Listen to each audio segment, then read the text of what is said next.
अस्सलाम वालेकुम। अच्छा, आज हम देखेंगे how to revise monthly sales tax return in FBR. FBR में जो आपकी मंथली सेल्स टैक्स रिटर्न है, हम उसको किस तरह रिवाइज कर सकते हैं। तो सबसे पहले हम चलते हैं सेल्स टैक्स एक्ट के सेक्शन 26 पे एंड सब्सीक्वेंटली हम जाएंगे आईआरएस पे कि आपने जो अपनी सेल्स टैक्स की रिवीजन है वो किस तरह से करनी है। तो सबसे पहले जो सेल्स टैक्स एक्ट 1990 का सेक्शन 26 है उसको देख लेते हैं। तो ये जी सेक्शन 26 है रिटर्न, और मैं आ जाऊंगा इसका sub section 3। A registered person may, subject to approval of the Commissioner, Inland Revenue having jurisdiction, file a revised return within 120 days of filing of the return under subsection 1, or as the case may be, subsection 2, or under clause A or clause B of section 27 to correct any omission or wrong declaration made therein. तो कोई भी जो registered person है वो within 120 days of submission of their sales tax return commissioner को application दे सकता है फॉर रिवीजन ऑफ रिटर्न। अच्छा, उसके बाद वो कह रहा है provided that the approval under this subsection shall not be required if revise return is filed with in 60 days of filing of return and either the tax payable therein is more than the amount paid or the refund claimed therein is less than the amount as claimed under the return sought to be revised।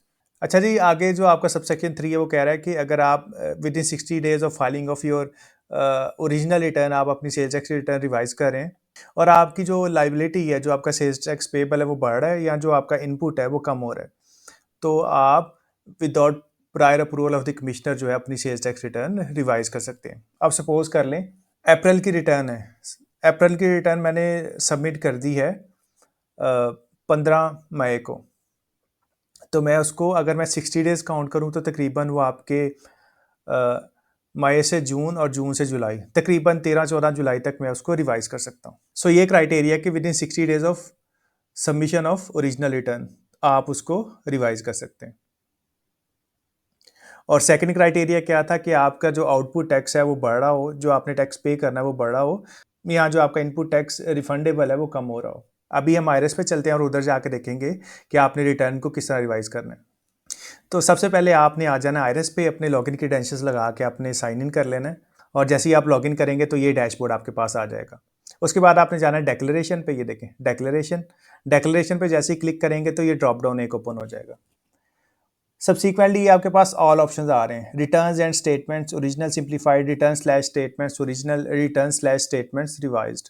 तो हमने जाना है return slash statements revised पे, तो इस पर click करूंगा तो ये देखें ये हाईलाइट हो गया। ये 3 कॉलम्स में आ रहे हैं आपके पास फॉर्म्स। ये सेकंड वाले कॉलम पे अगर आप लास्ट पे जाएं तो आपके पास आ रहा है section 26 subsection 3 revise sales tax and federal excise return. तो मैंने आपको जैसे दिखाया था कि हम जो सब सेक्शन 3 ऑफ सेक्शन 26 उसके तहत जो अपनी सेल्स टैक्स रिटर्न रिवाइज करेंगे। तो मैं सिंपली इस पर क्लिक कर दूंगा। इसके बाद जो भी आपका टैक्स पीरियड है वो सिलेक्ट कर लेंगे। टैक्स पीरियड लिखने के लिए आपने जो भी ईयर है वो लिख देना है। अभी 2024 चल रहा है तो मैं 2024 लिख दूंगा।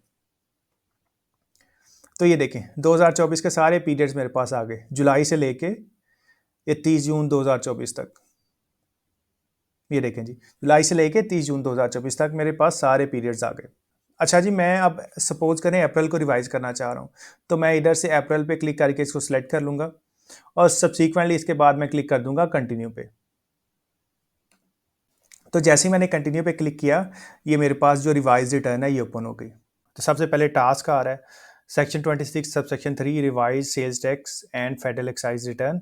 आपका जो कंपनी है या अगर आप इंडिविजुअल हैं तो आपका नाम आ रहा होगा, ट्रांजैक्शन डेट आ गई आज 6 जून है, एनटीएन आ रहा होगा, पीरियड आ रहा होगा सबसे इंपॉर्टेंट। तो ये आपने देख लेना कि कंसर्न जो पीरियड है आपका पीरियड तो करेक्ट है ना, जिस पीरियड के आप सेल्स टैक्स रिटर्न रिवाइज करना चाह रहे हैं। तो मैं अप्रैल की रिवाइज करना चाह रहा हूँ। टैक्स ईयर आ गया मेरे पास 2024, ड्यू डेट आ गई। ये ड्यू डेट का कोई कंसर्न नहीं है, ये आपने देख लेना है, इसको आपने इग्नोर कर देना है क्योंकि आपने जो सेल्स टैक्स रिटर्न है वो आप रिवाइज कर सकते हैं with in 60 days of submission. अच्छा, अब रिवाइज रिटर्न जो है, अब आपने यहाँ तो अपनी लाइबिलिटी बढ़ानी होगी या आपने जो आपका रिफंडेबल इनपुट टैक्स है उसको आपने कम करना होगा। यूजली लोग रिटर्न्स रिवाइज करते हैं, यहाँ तो उनकी जो सेल्स टैक्स है, जो उनकी सेल्स टैक्स इनवाइसेज हैं उसमें गलती आ रही होती है, या आपका जो एचएस कोड है उसमें गलती आ रही होगी, या जो आपका टैक्स रेट है उसमें गलती आ रही होगी, या कंपनी अगर जो आपका कोई कस्टमर है उसके एनटीएन या उसके पर्टिकुलर्स में गलती आ रही होगी। तो इसको आपने देख लेना है।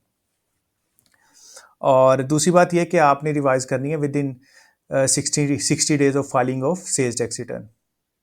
अभी मैं आपको एक और एग्जांपल दे देता हूँ कि एक ऐसी भी सेल्स टैक्स रिटर्न है हमारे पास जिसका 60 डेज़ का टेन्योर गुजर चुका है। तो मैं जैसे ही सबमिट करूँगा उसको तो एरर देगा। तो मैं आपको वो दिखा देता हूँ।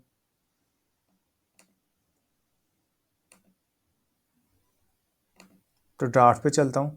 तो ये हम एक फ़रवरी की रिटर्न ड्राफ्ट में पड़ी हुई है, इसको रिवाइज़ करने की कोशिश करते हैं। तो सिंपली मैं जो ये एक्शन पे जाके ये जो पेंसिल का बटन है इस पे क्लिक करूँगा। तो ये ऊपर आप देख सकते हैं 26 subsection 3 revise sales tax return and federal excise return.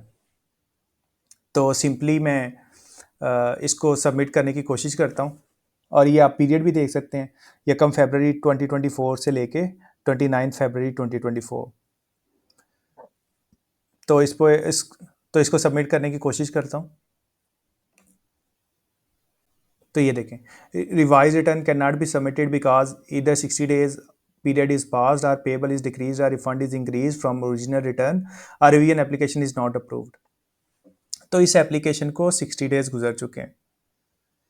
60 days गुजर चुके हैं क्योंकि फरवरी की रिटर्न सपोज कर लें मैंने की होगी 15 मार्च तक या 18 मार्च तक, 18 से 18 अप्रैल, अप्रैल से मई। तो अभी अभी हम खड़े हैं जून में, तो ये रिटर्न रिवाइज नहीं हो सकती अनटिल एंड अनलेस हम जो कमिश्नर है उसकी अप्रूवल नहीं ले सकते।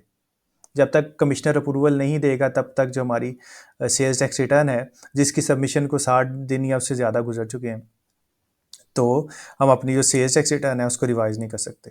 तो अगर आपने अपनी सेल्स टैक्स रिटर्न रिवाइज़ करनी है तो पहली बात तो यह है कि आपने याद रखना है without prior approval of the commissioner 60 days of filing of your sales tax return. दूसरी बात यह कि आपकी जो सेल्स टैक्स लाइबिलिटी है वो बढ़ी और जो आपका इनपुट टैक्स रिफंडेबल है वो कम हो रहा हो।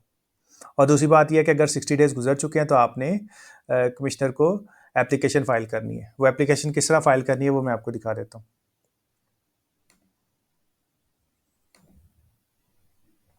आप दोबारा जाएंगे डिक्लेरेशन पे और डिक्लेरेशन पे जाने के बाद ये आपके पास ऑल ऑप्शंस आ जाएंगे। इधर इधर आने के बाद आप सबसे एंड पे आ जाएंगे रिवीजन एप्लीकेशंस। इसके बाद आपके पास 3 कॉलम्स आ रहे होंगे। लास्ट वाले कॉलम पे जाएंगे तो आपके पास आ रहा है section 26 subsection 3 application to revise sales tax and federal excise return. तो इस पर क्लिक करूंगा।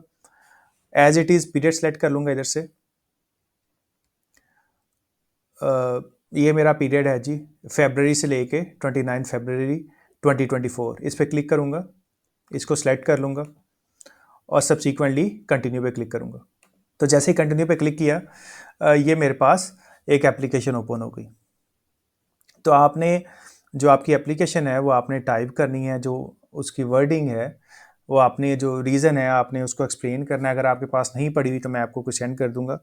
और साथ में आपने अटैचमेंट्स में लगाना है कि किन किन रीज़न्स की वजह से जो आप रिटर्न है रिवाइज कर रहे हैं और उसकी रिवीजन के लिए आप अप्लाई करें।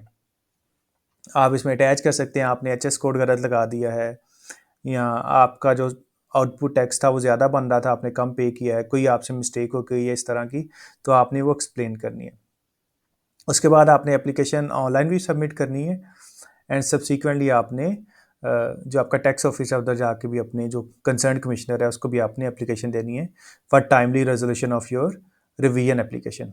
तो जितनी जल्दी आप इसको प्रोसीड कर लेंगे उतनी जल्दी जो आपकी रिवीजन एप्लीकेशन है वो अप्रूव हो जाएगी। सो ये था आज के लिए। Thank you so much. अल्लाह हाफिज़।